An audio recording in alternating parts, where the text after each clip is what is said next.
जय सिया राम भक्तों, आप सभी को मेरा प्यार भरा नमस्कार। आज से आरंभ होने जा रहा है भगवान श्री हरि विष्णु को सबसे अधिक प्रिय वैशाख मास। सभी मासों में यह वैशाख मास सबसे श्रेष्ठ माना जाता है।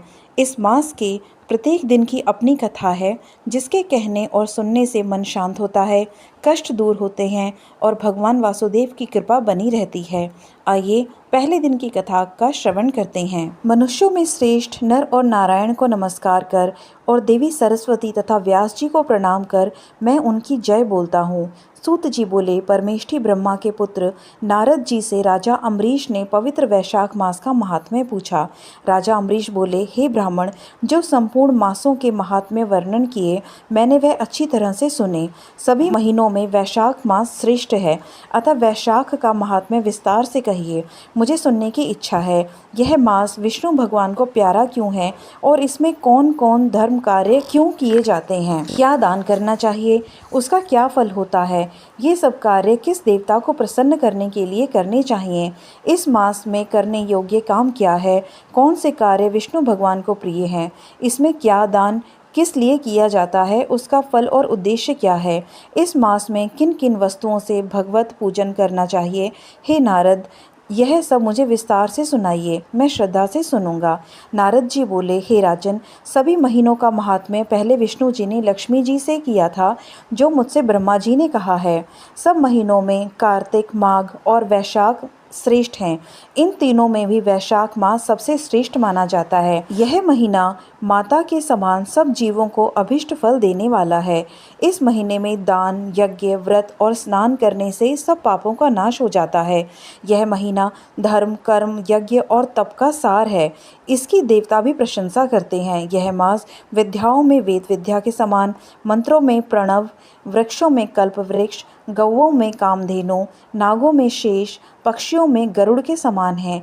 देवों में विष्णु, वर्णों में ब्राह्मण, प्रिय वस्तुओं में प्राण और मित्रों में भार्या के समान है। नदियों में गंगा के समान, तेजस्वियों में सूर्य, शस्त्रों में चक्र, धातुओं में सुवर्ण, वैष्णवों में शिवजी के समान, रत्नों में कौस्तुभ मणि तुल्य, धर्म के लिए सब में उत्तम मास है। इस मास के समान विष्णु भक्ति उत्पन्न करने वाला और कोई मास नहीं है।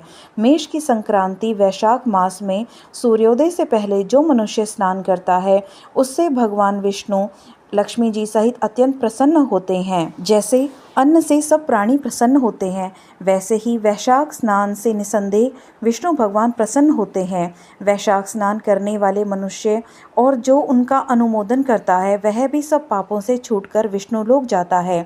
मेष राशि के सूर्य में प्रातःकाल एक बार भी स्नान कर जो मनुष्य आहिंक करता है, वह महापापों से छूटकर विष्णु लोक पाता है।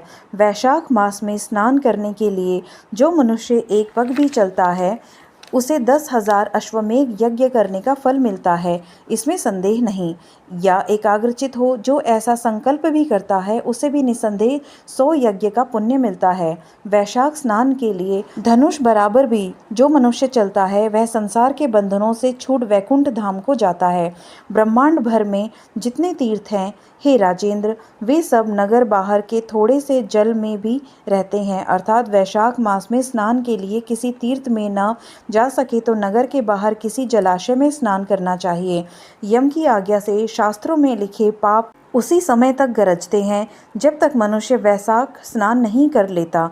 हे राजन, विष्णु भगवान की आज्ञा से वैशाख मास में तीर्थादि के अधिष्ठाता देवता सूर्यदेव से 6 घड़ी तक जल के बाहर मनुष्यों के हित के लिए ठहरते हैं। हे राजेंद्र, उस समय तक भी जो लोग स्नान के लिए नहीं आते, वे उनको दारुण शाप दे अपने स्थान को चले जाते हैं।